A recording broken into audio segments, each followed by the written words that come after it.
Hola amigos, Johnny here.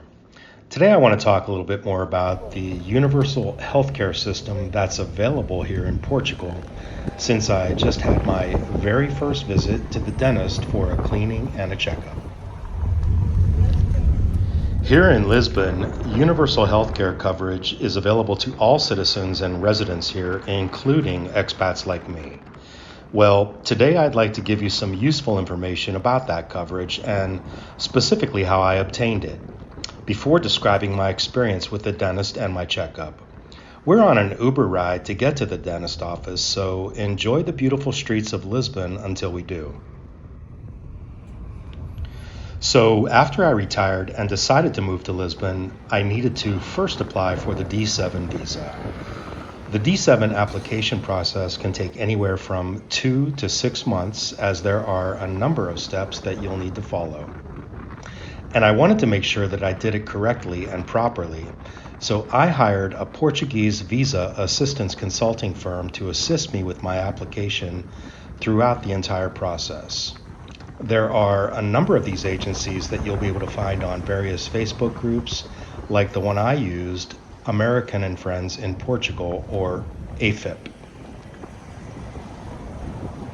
Here are the things that you're going to need to include in your application submission. The first thing you'll need is your NIF, which is your Portuguese tax identification number. The next thing is you're going to have an FBI background check done, and you can do this at your local post office. The next thing is proof of a Portuguese bank account, an open bank account, and I had a minimum balance of 8,000 American dollars just to get started. You'll also need proof of a 6 to 12 month lease, and I found mine on Airbnb using a local Portuguese residence agency. Number 5, you're going to need the reason for your move or your occupation, and mine was my retirement. The next thing, an official application, and this was done for me by the agency that I had hired. You'll need copies of your passport, you'll need travel insurance, at least 6 months travel insurance, and a personal statement for the move and the reason why you're moving there.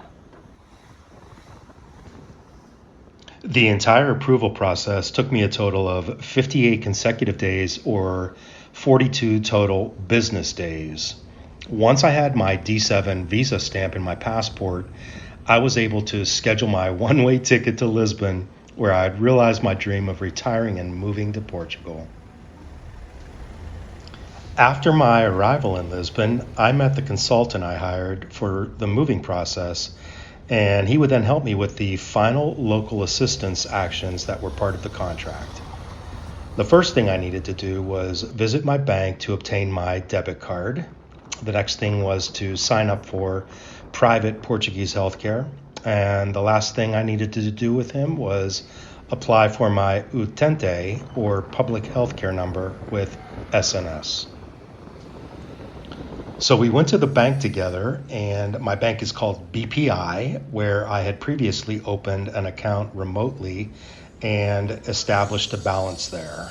My assigned individual BPI bank consultant gave me my temporary debit card on the spot, and my permanent card would be mailed within 2 weeks. Next, I was eligible to apply for private health care through my bank, BPI, and I chose a plan with the insurance company called Allianz. It includes 100% full medical, dental, and vision coverage, and it costs about 70 euros a month, or roughly the equivalent of $1,000 a year. Seriously, no kidding. Universal health care and affordable private health care coverage was part of the equation in my decision to move here.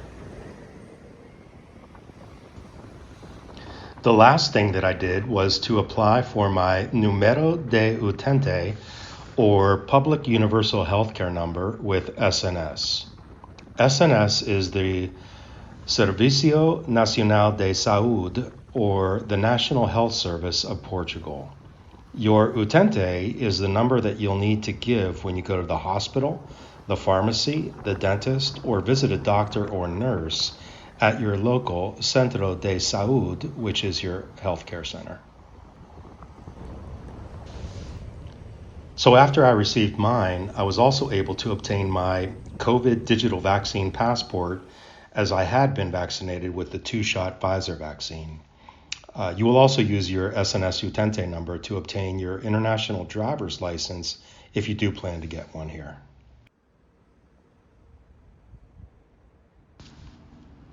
So how exactly did I find my dentist? Well, I called customer support at Allianz, my insurance company, and they suggested 3 that were close to my neighborhood of Baixa Chiado, where I live here in Lisbon.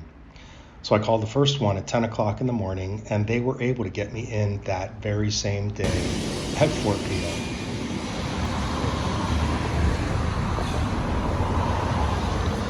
So after that nice little scenic drive of downtown Lisbon, here we are now, arriving at the dentist office. Let's go up to the first floor and meet the dentist and check in for my appointment. You'll notice that the ground floor level here in Europe is actually floor number 0, so it's not like in the United States where that is the first floor. A little bit different.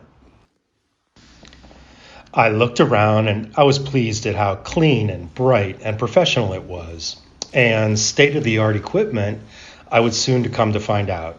I was checked in quickly and shown to the room for my checkup and cleaning. First thing were the x-rays. I was really astonished at the new technology. There weren't inserted bite wings put into my mouth with the dental assistant then stepping out to take the individual x-rays. No, the dentist simply held a device inside my mouth behind the tooth or the teeth he wanted to view and then pointed a pen-like device outside of my mouth. It was easy, painless, and with real-time accuracy. Now that's exactly where this visit ended for me. You see, unfortunately, I have 3 cavities, and he told me that I shouldn't do the cleaning today as it would be really, really sensitive. Instead, he wanted me to use some prescription paste for about 15 days to decrease the sensitivity, then return for the cleaning and cavity work. How about that? Sounded like a plan to me.